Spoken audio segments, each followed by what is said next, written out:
그들이 내 성심에 선함을 경험한 적이 없었더라면 나는 덜 고통스러웠을 것이다. 일기 1532번 말씀드리면서 하나님께서 선하시다는 것을 경험했기 때문에 그들에게 받는 고통이 더 크다 이렇게 볼 수가 있습니다. 불신은 이토록 하나님 자비 활동을 차단하는 것입니다. 불신이라는 죄는 하나님의 자비로우신 사랑을 인식하지 못하기 때문에, 다시 이야기하면 하나님 자비의 신비에 대해 알지 못하기 때문에 생기는 것입니다. 그렇다면 역으로 보면 불신을 해소하기 위해서는 하나님의 자비를 어떻게 됩니까? 배우고 익혀야 되겠죠. 그리고 그 자비의 신비에 대해서 묵상하라고 그랬죠. 파우사 성령께서. 그래서 이 묵상이라고 하는 것을 바탕 재료가 있어야 되잖아요. 묵상은 항상 어떤 재료를 필요로 하는데 그 재료에 대해서는 앞에 쭉 강의를 밑에 부분부터 쭉 올려놨습니다. 혹시나 한 번 더 안내를 해드리지만 강의들이 앞에 이제 이렇게 쭉 미리 올려놨던 그 전에 한 1년 전에 올려놨던 강의들을 초석으로 삼아야 돼요. 그것이 이제 점진적으로 올라가면서 결국은 의탁 학교든 자비 학교든 보면 좀 더 심도 깊게 들어가기 때문에 그 부분에 대해서 또다시 설명할 시간이 없어요. 이미 해놨기 때문에. 그러면은 하나님 자비 신비에 대해서 묵상을 하려면 재료가 있어야 되는데 그 자료는 무엇인가? 그거는 앞에 강의에 다 들어가 있습니다. 크게 나누어서는 두 가지 측면으로 살펴볼 수가 있는데요. 하나는 하나님 자비의 신비에 대해서 깊이 묵상할 것. 이 묵상한다는 것은 하나님 은총의 도움을 힘입어서 하나님 은총으로서 하나님 자비의 신비를 묵상을 해야 되고, 그 이제 재료들은 아까 말씀드렸듯이 있는데, 예를 들면은 성사에서 고해 성사에서 하나님 자비, 그 다음에 뭐 혼배 성사에서 신품 성사에서 이 다 했고요. 그리고 창조에서의 하나님 자비, 인간 창조에서 하나님 자비, 천사들을 창조하시면서 드러내셨던 하나님 자비, 이런 것들을 쭉 다 강의를 드렸습니다. 강의 안에 다 들어가 있는 내용인데요. 그래서 우리는 이제 더 이상 하나님 자비의 신비에 대해서 어떻게 묵상해야 되는데요? 라고 물어서는 안 됩니다. 이미 다 가르쳐 드렸고, 그리고 그것을 우리가 소홀히 했다면 다시 원래 자리로 돌아가야 됩니다. 자칫 잘못하면요, 우리가 이렇게 무엇을 볼 때에 핵심적인 것만 그때만 막 이렇게 주워 담으려고 하면 나중에는 어지러워서 무질서해져서 질서를 찾지를 못합니다. 예를 들어서 지금 들어와서 뭐 얼마 전에 이제 강의를 의탁학교를 보기 시작했다 이러면은 거기에만 보고서 듣고서 이래 갖고는 안 돼요. 밑에부터 차근차근하게 시간 날 때마다 계속해서 올라와야 돼요. 그래야만 이 부분들이 확실하게 와닿게 됩니다. 제 경험상 신학교에 있을 때에 어떤 책 이름은 기억이 안 납니다만은 그 책을 한번 읽었단 말이에요. 1학년 때. 읽고 나서 그 다음에 이거 뭐야 이렇게 도저히 어려워서 못 보겠다. 일단은 다 보기는 봤어요. 그러고 나서 책을 던져놨단 말이죠. 그러고 난 뒤에 이제 2학년, 3학년이 지나고 나서 4학년 때쯤 됐을 때에 그 책이 이제 영성서적이니까 영적 독서 시간에 봐야 되니까 그 책을 이렇게 탁 펼치니까 내용이 막 들어오면서 이렇게 깊이 있는 책이었구나 하는 것을 알게 돼요. 왜 그랬을까요? 그것은 다른 게 아니고 이제 우리는 고등학교 때 막 졸업하고 들어갔거든요. 그래서 철학이라든지 뭐 이런 부분들에 대해서 몰라요. 윤리신학이라든지 뭐 이런 부분들을 배운 적이 없단 말이에요. 그런데 그 책에는 그 단어가 들어가 있었던 거예요. 그러니까 그 말마디를 도저히 이해를 못 하겠다. 그래서 이 책은 도저히 우리가 볼 책이 아닌가 보다 하고 던져놨는데 이제 그것을 자꾸 배우고 또 단어를 알아듣도록 되고 그 다음에 익숙해지니까 그 말에 익숙해지니까 이제 그때부터 보기 시작하는 거예요. 이제 4학년 때 딱 보니까 이 책이 이렇게 좋은 책이었구나. 이 말씀을 드린 이유 알아들으시겠죠? 어떤 것들이든 건너뛰면 안 됩니다. 뭐 징검다리 건너듯이 퐁당퐁당 또 혹은 강의도 보면요. 제목을 쭉 나열해 놨잖아요. 그거 하나도 빠질 수 있는 부분들이 없어요. 그런데 쪽집게 같이 이 제목을 보고서 그것만 쏙쏙쏙 몇 개 빼서 보는 그런 경향이 절대 집 못 짓습니다. 집 못 지어요. 자동차 시면 가장 중요한 부품이 어디 있는지 모릅니다. 자동차 전체를 내연기관 전체를 살펴보면요. 하찮은 게 아무것도 없어요. 뭐라도 하나 그거 하나만 빠지더라도 나중에는 큰 고장을 일으킵니다. 그렇기 때문에 이 자비신심의 강의라든지 지성적으로 우리가 배우죠. 지금 지성적인 노력이에요.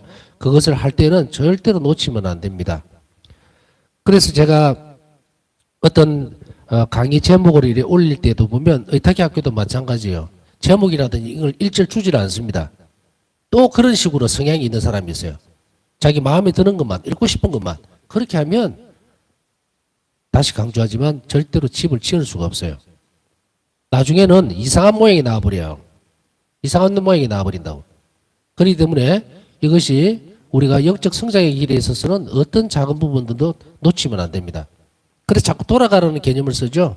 저도 보다가 또 모르겠으면 다시 돌아가요. 그래서 또 찾아보고 또 다시 오고. 이것이 계속해서 돼야 돼요. 그래서 익숙해져야 됩니다.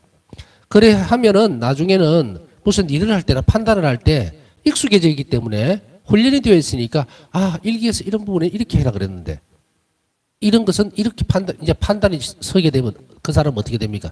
지혜로운 사람이 되는 거예요. 그걸 실제적으로 자비의 신심을 현실 세계 속에서 접목시켜서 실행해 나갈 수가 있어요.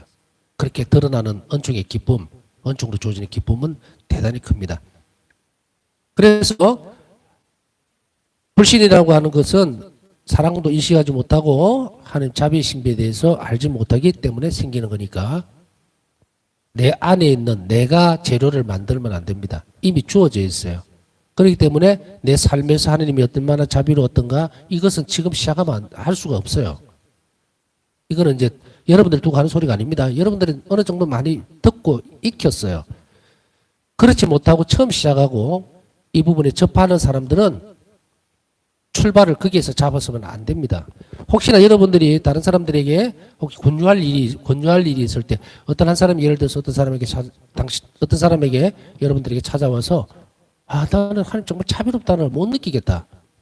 내가 신앙생활 이렇게 오래 했는데도 난 모르겠어. 늘 내 삶은 비참했고 불행한 것 같고 또 아무리 열심히 기도해도 아무것도 못 느끼겠고 이렇게 될 때 여러분들 어떻게 권유를 하시겠어요? 답은 하나잖아요. 하나님 자비 신비에 대해서 모르기 때문이잖아요. 하나님의 선함에 대한 인식이 없기 때문이죠. 여러분들 다 배웠잖아요. 사랑의 부족 때문이다. 그건 뭉뚱그려진 거고. 그 안에 캐내면 불신이잖아. 그랬을 때 여러분들 이제 어떻게 대답을 해줘야 되겠어요? 하나님의 자비에 대해서 여러분들이 묵상할 수 있는 재료들을 주면 돼요. 그러면 자신의 삶의 역사에서 맞닥뜨렸던 하나님의 자비는 그 사람은 이미 포기했단 말이에요. 못 느꼈으니까 그런 얘기를 하는 거잖아요. 불신을 하는 거잖아요. 그런데 그것이 이제 하나님께서 주셨던 재료들을 가지고서 자비란 여기라고 출발점을 내가 아닌 딴 하나님의 역사에서 딱 집어서 쭉 묵상해 가면 그 속에 내가 포함이 돼 버린다고. 그러면은 이 사람은 그 길을 잘 따라가면 자기 역사 안으로 들어가 버려요. 과거에. 그러다 보면 뭐가 느껴진다? 나는 정말 그게 힘들고 고통스럽고 정말 나는 하나님이 없다고 생각했는데 그 고통스러운 순간 속에서도 하나님은 이렇게 나를 돌보고 계셨구나 하는 것을 딱 느끼기는 그 순간에 뭐가 됩니까? 은총이 그 사람을 움직이죠. 우리뿐 아니고 많은 사람들에게 이런 불신의 어떤 흔적이 있다면 이들을 위해서 기도해 줘야 되겠지만 권고할 때 그 출발점을 만일에 여러분 주변에 있다면 거기에서 잡아줘야 됩니다. 그렇게 잡아주고 그것을 묵상시켜야 돼요. 그래야만 하나님의 역사가 먼저 시작됐지 인간의 역사가 먼저 시작된 거 아니거든요. 창조되기 이전부터 하나님 계셨어요. 하나님 역사 안에 사람이 포함된 거예요. 사람의 역사 안에 하나님이 들어오신 게 아니고. 그렇기 때문에 역으로 하면 안 돼요. 역설적으로 이렇게 뒤집어서 보면 절대로 하나님 자비를 느끼지 못해요. 사람들이 표면적으로 올라와 있는 악으로 인해서 차단됐거나 이미 하나님께서 주시려고 하는 은총이 끊어진 상태에서 자비를 느낀다? 그거 없어요. 못 느낍니다. 그리고 우리는 어떻게 해야 됩니까? 오픈시켜야 되죠? 진리에서부터 출발을 해야 되는 거예요. 받아들이는 과정을 가르쳐주면 그대로 들어가죠. 이걸 앞부분에서 강의에서 충분히 제가 최대한 설명을 해놨기 때문에 공부만 잘 하시면 돼요. 공부만 잘하면 이제 몸이 근질근질합니다. 하느님이 나에게 이렇게 자비로운 분이고 내 안에 이런 열정이 생기면 더 뭐 자비로워지십시오 얘기를 안 해도 스스로 움직입니다. 스스로.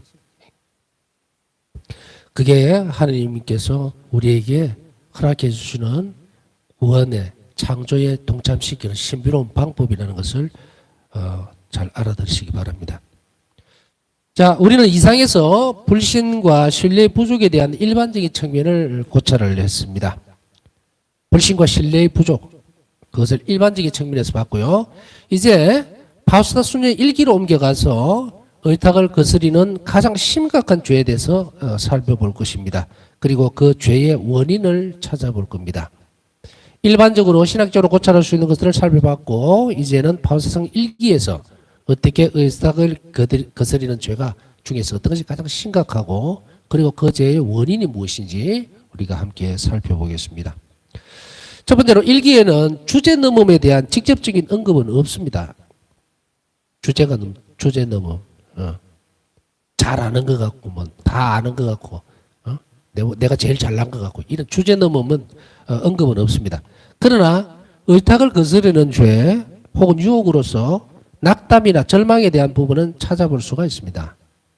낙담이라든지 절망이라든지 이런 부분들은 바우스다성의 일기에서 찾아볼 수가 있어요. 예수님께서 말씀하셨다. 성덕의 가장 큰 장애물은 낙담과 과장된 근심이라는 것을 알아라. 일기 1488번.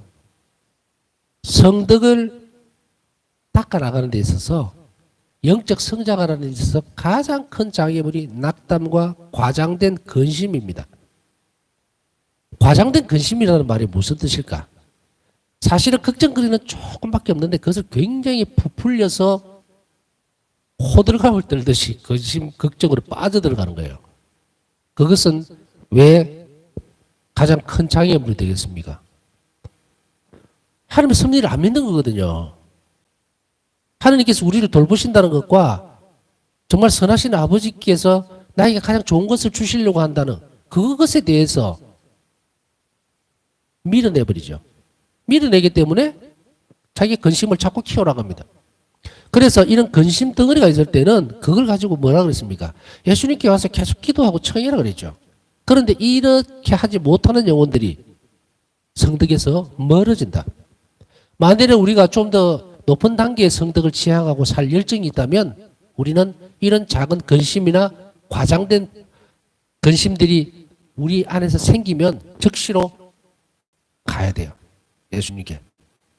그래서 그곳에서 그것을 없애주십사 하고 청하고 그리고 예수님 저는 당신의 선하심에 더 의탁합니다 하고 고백해낼 계속해야 돼요. 계속. 그러면 고쳐지겠죠. 영성생활에서 그 다음에 낙담을 하게 되는 원인에는 여러 가지가 있습니다. 우리가 영성생활하는 데 있어서 낙담을 하게 되는 이 원인에는 여러 가지가 있는데 유혹, 어려움, 삶의 시련, 수치, 우리 약점이 드러나는 것 이런 것들 우리 약점이 드러난다든지 수치스러운 상황을 맞이한다든지 또 그 삶에 있어서 닥쳐오는 시련이라든지 유혹은 어디에서 옵니까? 유혹하는 자 어딥니까? 어둠이죠. 쉽게 얘기하면 마귀가 내보내는 수작들을 유혹이라고 그러죠. 그러고 어려움, 어떤 난관에 부딪혔을 때에 풀리지 않는 그런 것들, 고민거리가 생기게 되고 그런 것들. 이 어려움이라는 말은 뭐 하도 우리가 광범위하니까 그게 닥치는 어려움은 무엇이다 하는 것들도 다 알아들을 거예요. 그러나 이러한 것들은 우리가 자신에 대해서 생각하는 것만큼 그렇게 강한 사람이 아니라는 사실을 우리에게 드러내 줍니다. 우리가 유혹이라든지 수치 그 다음에 약점이 드러나고 이럴 때는 우리가 참 내 자신이 그렇게 별 볼 일 없구나 나약하구나 하는 것을 이렇게 드러내 준다고. 이런 상황이 우리 자신들에게 딱 닥치면은 아, 나는 이것밖에 안 되는 사람인가? 내 능력이 이것밖에 안 됐는가? 이런 부분들 자신을 돌아볼 수 있도록 이렇게 드러내주죠. 사실상 낙담을 하게 되는 근본적인 원인은 교만과 자해 때문입니다.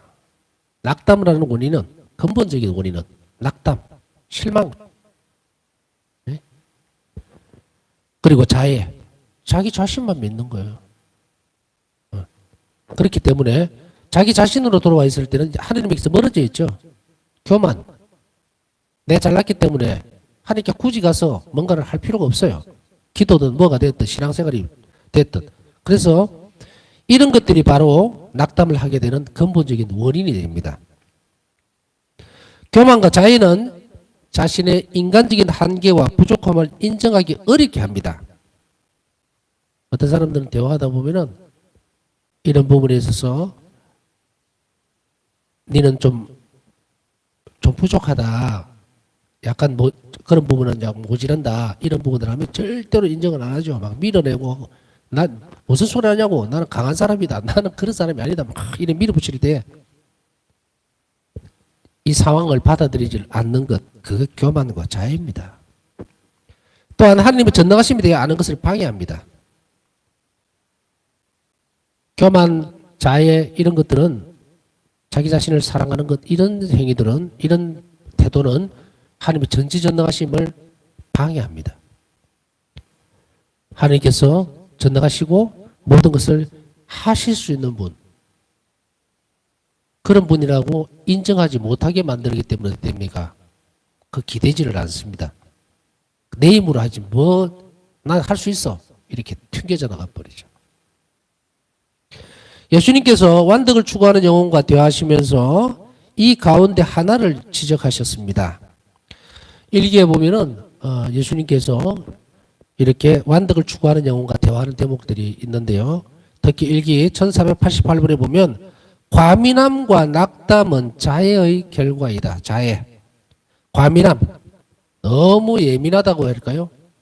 모든 것에 대해서 아주 막 민감하게 반응을 해버리는 그런 것들. 그 다음 낙담. 자해의 결과입니다. 낙담, 주저앉아 버리죠. 어떻게 보면요. 자해라는 나를 사랑한다는 것의 결과물로 보면 막 뻔뻔스럽고 드러내고 막 이러는 부분들이 하고 합치가 되어 있거든요. 그래서 저 사람은 자기밖에 몰라. 자기 것만 소중한 줄 알고 막, 자기 물건이나 소유물이나 뭐 어떤 것에 대해서는 막 욕심을 부리고 막 이러는 거죠. 그 교만이에요. 그런 게 교만입니다. 자기 자신으로 둘러싸이고 세상이 자기를 위해서 돌아가는 것 같이 그렇게 행동하거나 또 그런 태도를 보이는 사람, 그 사람 교만한 사람이라고 이야기하잖아요. 이것은 바로 자해의 결과다. 그 다음에 우리의 인간적인 본성은 연약하기 때문에 여러 가지 어려운 일들을 겪으면 그 영향 아래에서 우리 정신이 함몰된다는 것을 예수님께서는 아십니다. 우리는 연약하기 때문에 여러 가지 어려운 일들을 복잡하게 특히나 정말 고통스럽고 힘든 일들이 이렇게 파도같이 연이어서 오는 경우에는 굉장히 주저앉아 버립니다. 정신이 없고 뭘 어떻게 해야 될지를 전혀 모르는. 그래서 이런 일도 생기고 저런 일도 생기면서 동시에 뭐 그러면 막 부르짖죠. 아이고 내 팔자야. 나는 왜 이렇지? 내가 무슨 죄를 그렇게 많이 지었을까요? 이렇게 막 어떤 데는 그런 분들도 만나요. 신부님 제가 너무 많은 죄를 지었을까요? 왜 집안이 이렇게 조용한 날이 없을까요? 큰애가 뭐 안 하면 둘째가 뭐 하고 또 며느리가 어떻고 막 정말로 시끄러운 그런 상태에 놓여져 있는 그때는 정신이 어떻게 됩니까? 무너집니다. 그런 분들은 정말 신부님 번잡스러워서 기도도 못하겠고요. 이런 어려움들을 호소하는 경우가 있는데 예수님께서는 바로 이런 어려운 상황 속에서 우리 정신이 함몰된다, 내려앉아버린다는 것을 예수님 알고 계세요. 우리는 이 지점에서 예수님이 알고 계신다는 것을 우리는 잊어버리는 것 같아요. 예수님은 내 사정을 모른다. 내가 이렇게 왜 힘드는가? 왜 기도를 나는 할 수가 없어? 그거 예수님 다 알고 계세요. 우리 연약함 때문에 우리가 그렇게 나약하게 주저앉아 있는 거 알고 계신다. 그래서 예수님께서는 바브사 수녀에게 주의를 주셨어요. 배은망덕하다고 해서 낙담하지 마라. 내가 인도하는 길을 호기심을 가지고 살펴보려고 하지 마라. 권태와 낙담이 너희 마음을 두드리거든 너 자신에게서 도망쳐 나와 내 성심 안에 숨어라. 이렇게 1760번. 이 상황 속에서 권태와 낙담이 마음을 두드리거든 그 다음에 앞에서 뭐라 그랬습니까? 내가 인도하는 길을 호기심을 가지고 살펴보러 가지 마라. 하느님께서 나에게 어떤 일을 하실까? 어떤 길로 안배를 하실까? 그 호기심을 가지고 자꾸 살펴보지 마라. 그래서 하느님께서 이런 길을 보여주시면 내가 그렇게 하고 그게 맞을 것이야. 뭔가를 해주지 않으면 나는 믿지 못할 것이다. 그런 호기심들을 가지지 마라. 오로지 예수 성심 안으로 숨어들어라. 이 말은 뭐야? 하느님께서 예수님께서 자비롭다는 그 자비 안으로 들어와라 이 말이에요. 그래서 지금은 내가 낙담 속에 있고 이러지만 큰 위로는 뭡니까? 예수님 알고 계신다는 거예요. 근데 우리는 자칫하면 어떻게 되냐면 하나님 알고 계시면서 왜 이 일을 해결을 안 해줄까? 그죠? 왜 해결을 안 해주시지? 이렇게 나는 정말 지치는데 그랬을 때 그 상태는 어떻습니까? 본인은 예수님께 더 가까이 가 있나요? 하루에 1시간, 2시간 기도하던 사람이 그런 어려운 상황과 정신적으로 정말 내려앉는 그런 상황에서 3시간, 4시간, 5시간 예수님께 더 가까이 가 있느냐 이 말입니다. 우리는 고민을 하면서 밤을 샐 때도 많습니다. 너무 고민이 많고 고통스러울 때는 식음을 전폐하다시피 하면서도 모든 낙담과 절망을 자기가 끌어안고 있으면서 포기해버립니다. 그게 자해라 그랬죠. 자해. 이럴 때는 훌훌 털고 어디로 가야 합니까? 성당으로 가야죠. 성체 앞에 가야죠. 사람들은 그런 방법을 쓰지는 않습니다. 우리가 너무 고민스럽고 하면 정말로 밥 맛도 없고 먹고 싶고 살고 싶은 생각이 없어요. 이런 사람들도 많이 만나는데 먹고 싶고 살고 싶으면요. 예수님께 가세요. 그래서 밤새워 기도하시면 돼요. 꾸준하게 하시면 됩니다. 왜? 예수님 알고 계시거든. 그리고 예수님께서 그 사람에게 그 일을 풀려고 하는 거예요. 해결해 주려고 하는데 그 방법을 내가 강요해서는 안 된다. 강요해서는 안 된다. 그것은 하나님께서 원하시기 때문에 주시는 것이기 때문에 나에게 가장 좋은 것을 선택할 권리는 내가 없어요. 예수님께 있지. 반드시 우리가 이 상태 속에 들어가면 그 일은 해결되지 않는 것이 없습니다. 반드시 예수님은 해주시는 거예요. 그런데 뭐가 필요합니까? 그 하나님의 자비로운 활동이 내 삶에서 이루어지기 위해서는 내가 거기에 합당하게 행동을 해야 돼요. 무엇으로? 기도로서. 미사로서. 또 성체조변으로서. 그것을 지금 얘기를 하고 있죠. 예수님은 이 방법들을 이미 우리에게 다 이렇게 주고 계세요. 그런데 어떤 사람들을 만나보면 아무것도 안 합니다. 아무것도 안 해요. 와서 힘듭니다. 괴롭습니다 하고 질질 울면서도 뭘 하십니까? 이러면 아무것도 안 하고 있어요. 그냥 넋놓고 있습니다. 의욕도 없고요. 이때는요. 정말로 심각한 상태에 있는 사람을 만났을 때는 말로서 위로해가지고는 안 됩니다. 기도해 주셔야 돼요. 너무 낙담하지 마십시오. 제가 기도와 당신 위해서 미사를 봉헌해 드리겠습니다. 사람을 바꿉니다. 그런데 우리는 뭘로 하려고 하냐면 막 기도하라 그러고 지금 걷지도 못하는 사람을 자꾸 성당에 가서 너 성체 좀 하고 이렇게 해. 왜 그렇게 주저앉아서 못 움직여요. 꼭꼭 묶여 있어가지고. 그랬을 때는 그 사람을 위한 기도가 누군가의 기도가 필요합니다. 그래야 다리에 힘이 올라야 걸을 거 아니에요. 빛이 보이지 않는 오랜 고통은 영적 전투를 지치게 하고 실증나게 한다. 그래서 예수님께서는 바울사수를 격려하셨습니다. 빛이 보이지 않는 오랜 고통, 영적 전투, 그것에서 지치죠.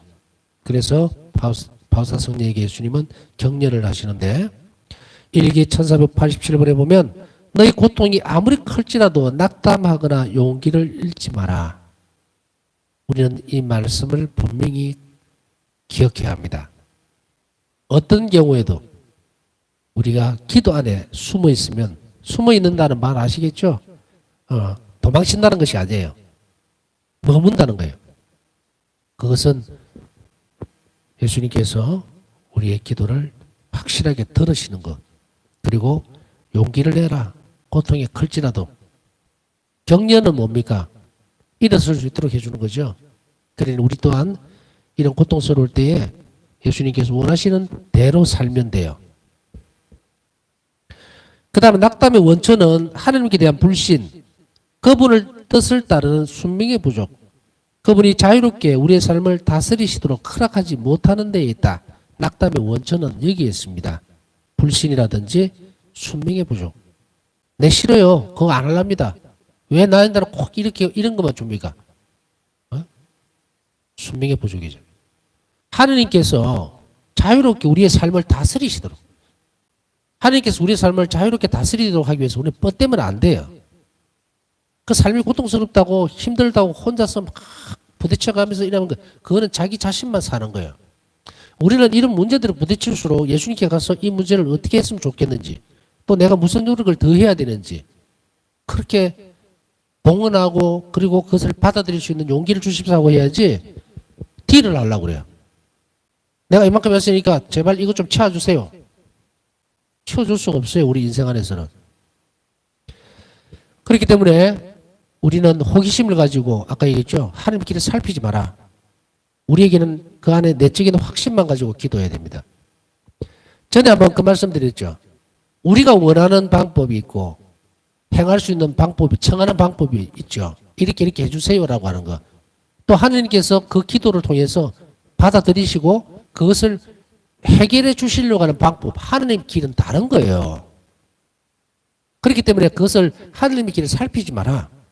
분명히 어떤 형태로든지 간에 하나님께서 이 일을 내가 잘 견뎌내면, 왜냐하면 하나님 손길을 통해서 받아야 되니까, 그것이 넘어올 때마다 그것을 순명하는 뜻으로 그 고통과 어려움들을 하나님과 함께 그것을 받아들이고 성화시키는 그 노력들이 있으면 어떻게 된다? 예수님께서는 그 일을 해 주실 거다. 해결해 주는 방법들을 우리가 굳이 살피면서 그분의 뜻을 헤아릴 필요는 없다. 그래서 이 부분이 뭐냐면, 이렇게 할 때에 그분이 자유롭게 우리의 삶을, 내 삶을 다스리는 것으로 허락하실 수가 있습니다.